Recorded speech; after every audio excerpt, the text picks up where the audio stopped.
Welcome friends. जब market गिर रही थी तब से कह रहा था कि मार्केट ऊपर जाने वाली है, न्यू हाई बनने वाला है, जल्दी हो रहा है। करीब 10 दिन हो चुके हैं मुझे कहते हुए, लेकिन अब मैं क्या कह रहा हूं, अब मैं ये कह रहा हूं कि मार्केट गिर सकती है, सावधान रहिएगा। लेकिन क्या कल गिरेगी, ऐसा नहीं कह रहा हूं। आइए समझते हैं आज के डेटा को और समझने की कोशिश करते हैं कि कल क्या हो सकता है। Before we start the video I request to go through the disclaimer. जरूरत हो तो वीडियो को पॉज कर पढ़े। देखिए मोमेंटम चला गया है मार्केट से, ठीक है। अभी गया नहीं है पूरा, लेकिन जा रहा है। कैसे? एफआईआईएस ने आज बाइंग करी है 1995 करोड़ की। कल इन्होंने बाइंग करी थी लास्ट सेशन में, यानी कि फ्राइडे को बाइंग करी थी 6397 करोड़ की, 6397 करोड़। उससे पहले दिन करी थी 12000 करोड़ की, 12000 प्लस करोड़ की। तो 12000, 6000 और अब 2000 करोड़ की बाइंग करी है इन्होंने आज। कल कितनी करेंगे वो देखने की बात है। हालांकि कल फाइनेंशियल सर्विसेज निफ्टी की एक्सपायरी है, खेल बड़ा होता हुआ नजर आएगा। चार्ट पे समझाऊंगा, उसे जरूर समझिएगा। बहुत अच्छा पैसा बन सकता है, कल का दिन बहुत ही शानदार हो सकता है। ऑप्शंस में अगर आप बाय करके ट्रेड करने हैं और सेलर, सावधान रहिएगा। बाकी अगर मार्केट का डेटा देखें तो देखिए एफआईआईएस ने आज फिर बाइंग करी है 2000 करोड़ के करीब की, और डीआईआईएस डोमेस्टिक वालों ने आज फिर से सेल ऑफ करा है, लेकिन फिर से बहुत छोटा है, 337 करोड़ का। इस तरह से अगर जून मंथ की बात करूं तो इन फिगर के साथ डीआईआईएस नेगेटिव में और एफआईआईएस पॉजिटिव में ओपन कर दिए हैं। और अगर जून की बात करें तो जून मंथ तो हमने बताया क्लोजिंग में दोनों पॉजिटिव में थे। डोमेस्टिक इंस्टीट्यूशनल इन्वेस्टर ने 4400 करोड़ से ज्यादा का माल खरीदा है, और वहीं फॉरेन इंस्टीट्यूशनल इन्वेस्टर जो है उन्होंने 27250 करोड़ से ज्यादा का माल खरीदा। तो इसका मतलब बड़ा वाला ट्रेंड जो है, जिसे हम प्राइमरी ट्रेंड कहते हैं, वो तो इसमें कोई शक नहीं है कि बुल ट्रेंड है और ऊपर की तरफ जा रही है मार्केट। और इन्वेस्टर अगर आप हैं तो सेफ रहिए, अच्छा टाइम आ सकता है और ज्यादा प्रॉफिट हो सकते हैं। लेकिन अपने प्रॉफिट्स के ऊपर स्टॉप लॉस लगाना मत भूलिएगा। अब हम उस जगह पहुंच चुके हैं जहां से एक अच्छी करेक्शन आ सकती है। क्यों कह रहा हूं ऐसा, उसको भी समझ लेते हैं। देखिए आज जो है निफ्टी 19,322 पे बंद हुआ और 133 पॉइंट का गेन था। इसमें भी मोमेंटम का लॉस अगर हम मानना चाहें तो मान सकते हैं। हम अगर वेडनेसडे की बात करें, यानी कि 2 दिन पहले जो सेशन था, 2 सेशन पहले जो सेशन था, 154 पॉइंट बढ़े थे।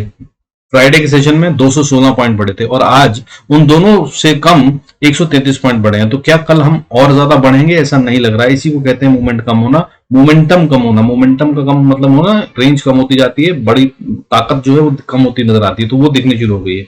वहीं जो बढ़ने वाले शेयरों की गिनती अगर हम सेंसेक्स में देखें तो 1135 हो गई है आज। हालांकि ये भी ज्यादा है गिरने वाले शेयरों से। गिरने वाले शेयर 951 है, बढ़ने वाले शेयर 1135।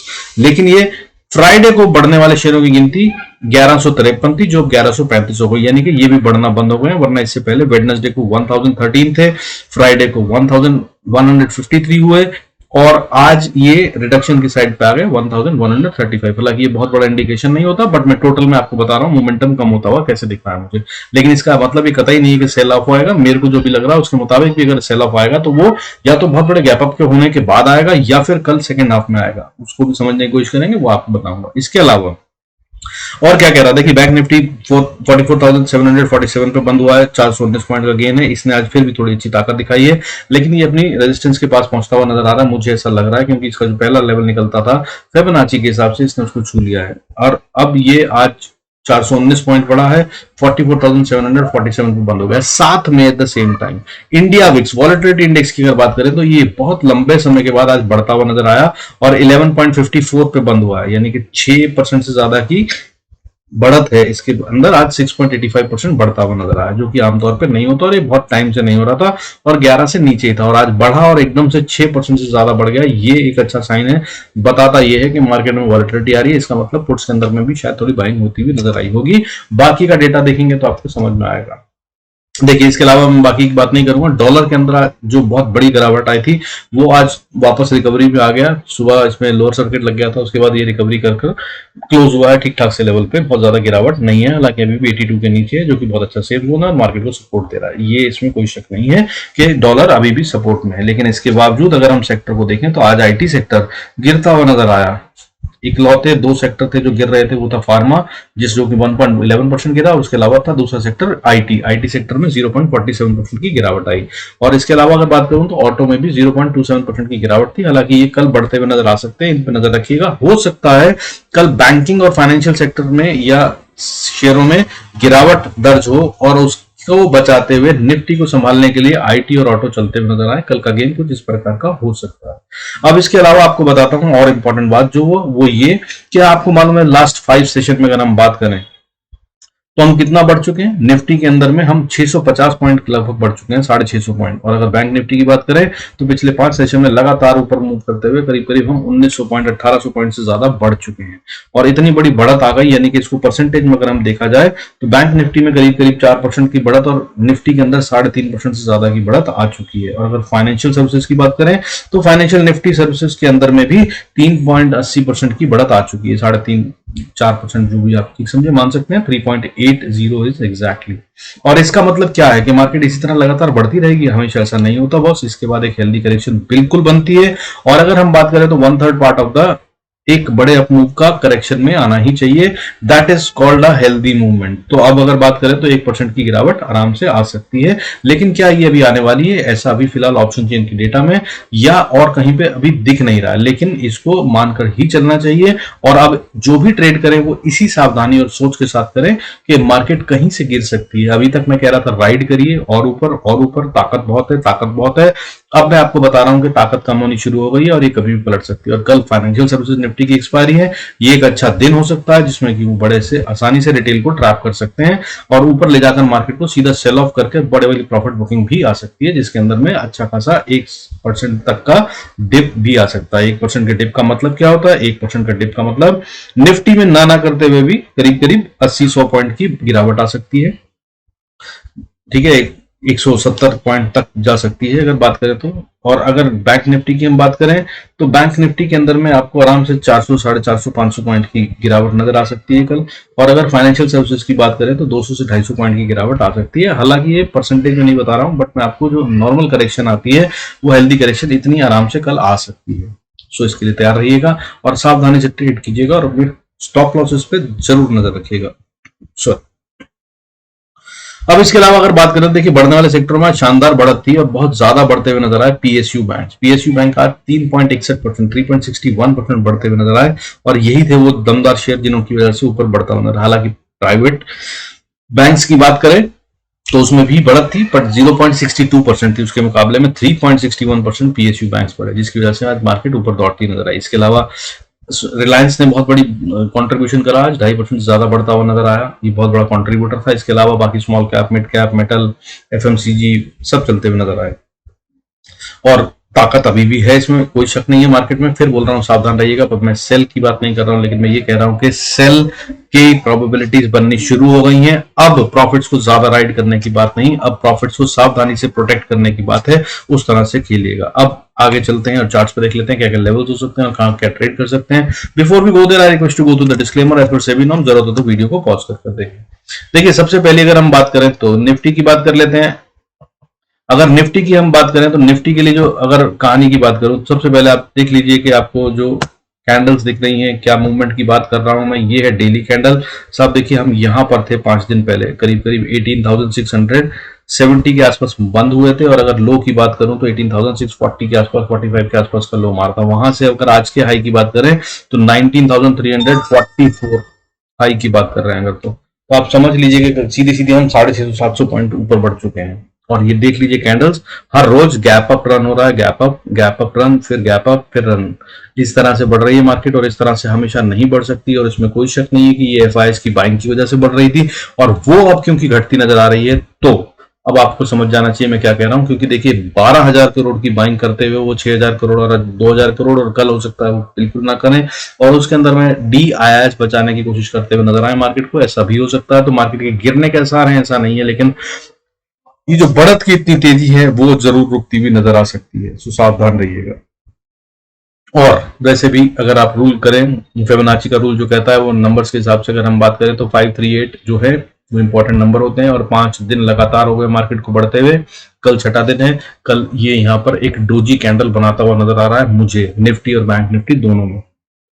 आइए अब लेवल्स की बात कर लेते हैं, अगर आपको गेम समझ में आ गया हो तो। और इसके अलावा भी ऐसे बात करें तो आप देख सकते हैं, देखिए अर्ली चार्ट पे भी अगर आप बात करें तो ये यहाँ पर एक बहुत बड़ा सेल ऑफ आया था करीब करीब 11 बजे के आसपास, जो कि फिर वापस बायबैक कर लिया गया, लेकिन उसके बाद ऊपर नहीं ले जा पाए और स्ट्रगल ही करे हैं। जब इस दोपहर को करीब आखिरी कैंडल में पार करने की कोशिश करी है डे हाई को, तो वो वहां से फेल हो गया और नीचे आ गया निफ्टी। ये अगेन साइन ऑफ वीकनेस है। जबकि रोज की बात करें तो ये हाँ ऐसा कुछ कुछ होता रहा है, लेकिन कल हम ऊपर गए थे और ऊपर ही रहे। उससे पहले दिन नीचे गिरावट आई थी और अगले दिन हम बहुत तेज बढ़े थे। सो दोनों पॉसिबिलिटीज यहाँ पर बरकरार है। अब लेवल्स बात कर लेते हैं। अगर आप लेवल्स टू लेवल ट्रेड करेंगे तो कोई टेंशन की बात ही नहीं। और लेवल्स मेरे कभी फेल नहीं होते हैं, आप जानते हैं। तो आपको बढ़िया से लेवल्स दूंगा, उनको नोट कर लीजिए और उनके हिसाब से अगर आप एंट्री और एग्जिट को अपने प्लान करेंगे तो बहुत प्रोबेबिलिटी है कि सक्सेसफुल रहे प्रॉफिट बनाने में। बाकी जैसा आप ठीक समझे वैसा आप कर सकते हैं। मैं कोई भी रिकमेंडेशन बाय या सेल की नहीं देता हूं। I am not a SEBI analyst, SEBI registered analyst. देखिए अब आप बात करते हैं, अगर निफ्टी को ऊपर जाना है तो सबसे पहला लेवल जो इसको रेजिस्टेंस का फेस करना है, या जो एरिया ऑफ रेजिस्टेंस है, वो बनता है 19,324 से लेकर 19,340-50 का एरिया। इसको पार कर लेगा तभी और ऊपर जा रहा है, नहीं तो इसी रेंज में अटका रह सकता है। कर इसको पार कर ले अगर, तो आप बाय का ट्रेड ले सकते हैं। तब अगला लेवल जो होगा वो 19,400 के आसपास का है, वहां तक पहुंचता हुआ नजर आ सकता है निफ्टी। और अगर इसको पार कर लिया तब 19,476, 527 और उसके बाद 620 भी लेवल्स हैं जो कि आ सकते हैं, जिस तरह से चल रहा है। अब अगर बात करूं सेल की, नीचे की बात, तो नीचे में सेल का ट्रेड बॉस तब तक मत लीजिएगा जब तक निफ्टी 19,000 स्पॉट की बात करें 19,290 के नीचे ट्रेड ना करे। 19,290 अगर ये तोड़ दे तभी सोचिएगा सेल का, अदरवाइज ये यहां से बाउंस करेगा या ये इसी रेंज में ट्रेड कर सकता है पूरा दिन। दैट इज 19,340 ऊपर में और 290-80 नीचे में। इस रेंज के अंदर निफ्टी जब तक है, ये एक्चुअली में नो ट्रेड जोन बनता है। और नीचे की तरफ में अगर 290-80 को तोड़कर ट्रेड करने लगे तो अगली छोटी सी सपोर्ट 260 के आसपास आती है। और अगर इसको तोड़ दे तो फिर छोटी सी सपोर्ट जल्दी ही 240 के आसपास आती है। और अगर 240-30 को तोड़ दिया तब एक असली सेल ट्रेड बनता है, अदरवाइज ये सिर्फ प्रॉफिट बुकिंग का मूवमेंट हो सकता है। और अगर इसके नीचे आ गया 230 के, तो फिर आप 19,200-190 के लिए सेल कर सकते हैं। फिर ये यहां तक आ रही है और इसके बाद अगला लेवल 19,155 होगा। और अगर बात करूं उसके बाद की बात, तो फिर अगली सपोर्ट 19,100 पे आती है और उसके बाद 19,075 और उसके बाद 18,975 वहां तक बैंक निफ्टी निफ्टी ट्रेवल करता नजर आ सकता है। तो इन शॉर्ट अगर मैं बोलूं तो मैं क्या कह रहा हूं कि आप बाय करना हो तो 19,340 क्रॉस करने का इंतजार कीजिएगा। और अगर सेल करना हो तो कम से कम 19,290 को ब्रीच हो जाने दीजिएगा, अन्यथा ये एरिया में ट्रैपिंग होगी।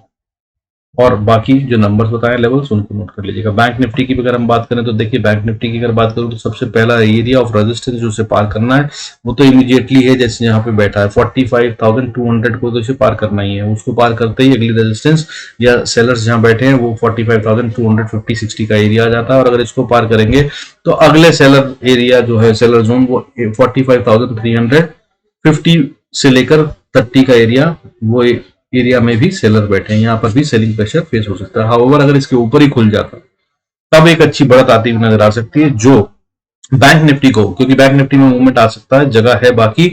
और अगर दम दिखाना चाहे कल फाइनेंशियल सर्विसेज में तो ये दिखा सकता है। तो अगर 45,360-70 के ऊपर ये ओपन हो जाता है या इसके ऊपर ट्रेड करने लगता है, तब आप इसके लिए अगले टारगेट्स के बारे में सोच सकते हैं। तो 45,480 से 530 तक ये जाता हुआ नजर आ सकता है। और वहां पे फिर से रेजिस्टेंस फेस करेगा और टाइम लगाएगा पार करने में। और अगर इसके पार चला जाए तो फिर बहुत फिर से स्टॉप लॉस ट्रेल करना शुरू कर दीजिएगा और अपने प्रॉफिट्स को जितना बढ़ा सकें उतना बढ़ाइएगा। Ride your profits as much as possible.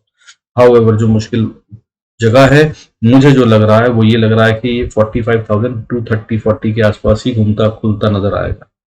लेकिन अगर कोई बहुत बड़ा गैप अप हो गया, मान लीजिए 300-350 पॉइंट का ही गैप हो जाता है और 45,500 के पास खुलता है, तो बॉस बिल्कुल बाय मत कीजिएगा।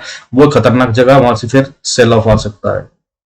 ठीक है, तो बहुत बड़े गैप अप के बारे में सावधान रहिएगा, जल्दबाजी में बाय मत कीजिएगा। क्योंकि मैं टारगेट तो बता रहा हूं कि अगर 45,500 पार कर लिया तो और आगे बहुत बड़े बड़े आएंगे, लेकिन ये बहुत बड़ी पॉसिबिलिटी है कल सीधा ही 45,500 पे खुले और उसके बाद सारा दिन गिरावट ही दिखाता रहे। तो वो अगर इतना बड़ा गैप अप हो तो बी वेरी कॉशियस। अब नीचे की बात कर लेते हैं। नीचे आता है तो अगर वो वाला गेम बने जहां पे 45,500 पे खुले और उसके बाद सीधा सेल ऑफ हो, तो पिछली 15 मिनट की कैंडल का जो हाई हो उस पर आप स्टॉप लॉस लगाकर गेम कर सकते हैं, एक अच्छी समझदार गेम बन जाएगी। ये अनचार्टेड टेरिटरी है, यहाँ पर कोई भी सपोर्ट या रेजिस्टेंस डिफाइन नहीं है, इसलिए कहां तक जाएगा वो वहां से कहना मुश्किल है। अब मगर जहां पर है वहां से नीचे कब हम सेल कर सकते हैं, तो सबसे पहला लेवल है 45,100। अगर इसको नहीं तोड़ा तो बहुत सेल का सोचिएगा भी मत। और इसके बाद अगर बात करूं तो असली वाला एरिया जो है वो 45,040 के आसपास है, यहां से शुरू होता है। अगर आप चाहें तो सेल ऑफ करना, यहां से अगर ये नीचे गया तो फिर ये कोशिश कर सकता है 44,880 तक जाने की, और यहां से बाउंस करने के बहुत सारे चांसेस होंगे। लेकिन ये वो एरिया होगा, अगर इसने इसको तोड़ दिया तो फिर ये अच्छे से नीचे जाने के लिए तैयार है और सीधा गैप फिल करने के लिए जाएगा, जो कि सीधा 44,760-70 का एरिया बनता है, और उसके बाद 44,700 तक ये आराम से जाता हुआ नजर आ सकता है।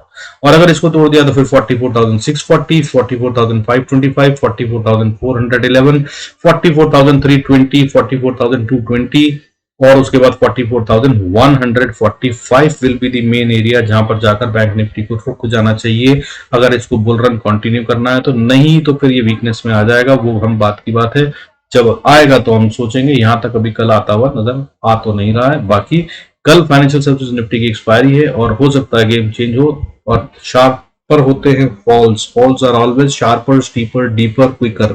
सो सावधान रहिएगा, इसलिए लेवल्स बताए हैं। आई होप इसका फायदा उठाएंगे। इसके अलावा अब बात कर लेते हैं, आज मैं शेयर्स की नहीं बात करूंगा, बट कल फिर निफ्टी एक्सपायरी है तो इसलिए उसकी भी बात कर लेते हैं। इंपॉर्टेंट है, कल इसमें पैसा नजर आता है मुझे। अगर गेम हुआ तो इसके अंदर में खेल बहुत बड़ा होगा। कैसे होगा, देखिए ऊपर में रेजिस्टेंस फेस कर रहा है 20,380 से 20,430 के बीच में। ये एरिया को ये पार अब कर पाएगा ऐसा कहना मुश्किल है, क्योंकि बहुत ज्यादा पैसा लगेगा। और अगर आप इसका भी डेली चार्ट देखेंगे तो ये बहुत ज्यादा बढ़ चुका है। इनफैक्ट सबसे ज्यादा बढ़ने वाले इंडाइसेस में यही है। अगर आप देखें तो ये है इसका चार्ट, यहाँ पे डोजी बना था और 20 SMA के पास बना था, वहां से बहुत दूर आ चुका है, 20 WSMA से दूर है। ये साइन होता है, इसको वापस आना होता है। अब एवरेज को इतनी जल्दी ऊपर ले जाना बहुत मुश्किल है, तो या तो ये यहाँ से साइडवेज जाएगा या ये करेक्शन दिखाएगा। दोनों ही स्थितियों में कॉल से बचने की जरूरत है फिर निफ्टी एक्सपायरी में। सो बी वेरी कॉशियस। बाकी आप समझदार हैं, जैसे आपको ठीक लगे। अब बाकी की बात कर लेते हैं हम लेवल्स की। क्या लेवल्स हो सकते हैं जहां पे हम एंट्री, एग्जिट या स्टॉप लॉस ट्रेल करने की बात प्लान कर सकते हैं। देखिए सबसे पहले तो अगर फिर निफ्टी को ऊपर जाना है तो इसको अपना रेजिस्टेंस एरिया पार करना होगा, जो कि इसका रेजिस्टेंस एरिया बिल्कुल इमीडिएट है, 320 के ऊपर आएगा तभी पार बनता है। उसके बाद 350 पे फिर रेजिस्टेंस फेस कर सकता है, थोड़ा सा पैसा लगेगा। इसको पार कर लिया तो फिर और बड़ा जोन जहां पे बुल्स एंड बियर्स के बीच में फाइट हुई आज भी और आगे भी होती हुई नजर आ सकती है, वो है 20,420 से लेकर 20,380 का एरिया, 380 से 420-30 का एरिया। ये है एरिया जहां पे बुल्स एंड बियर आपस में फाइट करेंगे। अगर ऊपर जाना है तो इसको ये एरिया पार करना होगा। अगर इसको पार कर लिया तो फिर अपना कॉल के अंदर बैठकर स्टॉप लॉस ट्रेल करने की कोशिश कीजिएगा, मगर इस वीक की नहीं, अगले वीक की ऑप्शन में। तब उस स्थिति में बैंक निफ्टी भी इसके साथ चलता हुआ नजर आएगा, या बैंक निफ्टी पहले चलेगा, उसकी वजह से ये चलता हुआ नजर आ सकता है। बाकी जो गेम HDFC और HDFC बैंक की है, जो मर्जर की वजह से बन रही है, वो अभी उम्मीद है कि 14-15 तारीख तक चलेगी। सो हो सकता है कि उसके अंदर में एक बड़ी बढ़त आए, जो कि मार्केट में बैंक निफ्टी और फाइनेंशियल निफ्टी सर्विसेज को ऊपर ले जाती हुई दिख सकती है। ठीक है, अब अगर बात करें नीचे की, तो नीचे में साहब देखिए सेल करने का जो है वो बहुत ही नजदीक एरिया है, दैट इज 20,250 को अगर ये तोड़ दे। हाउएवर इसको तोड़ेगा भी, ये कहीं से कोई साइन दिखा नहीं रहा है।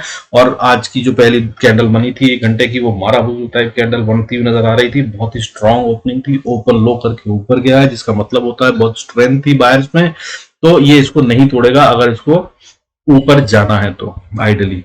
ठीक है, और अगर इसने 20,250 को तोड़ा तभी सेल के ट्रेड के बारे में सोचिएगा, और अगर इसको तोड़ दे तो फिर अगला लेवल जो सपोर्ट का बनता है वो 20,130 का एक्चुअल सपोर्ट बनता है। हाउएवर ये उससे पहले जहां रुकने की कोशिश कर सकता है वो 20,230, और उसके बाद अगर बात करूं तो 20,119 पे भी सपोर्ट ले सकता है। हाउएवर अगर इसने नीचे की तरफ में आते हुए 20,130 को तोड़ दिया तो फिर ये गैप फिल करने की कोशिश करते हुए नीचे आएगा, और अगला लेवल जो सपोर्ट का बनेगा वो 20,058 का बनता है। और अगर इसको भी तोड़ दिया तो 19,990 का एरिया है, जहां पे सपोर्ट पा सकता है और इसको भी तोड़ सकता है। ये तोड़ने के बाद इसको सीधा 19,877 और उसके बाद 19,710 यहां पर भी ये आ सकता है। ये अगले सपोर्ट है और अगर इन सबको तोड़कर अगर ये आ गया, जो कि बहुत मुश्किल है हालांकि, तो असली स्ट्रॉन्ग सपोर्ट जो बनती है वो 19,500 से 600 के एरिया में बनती है।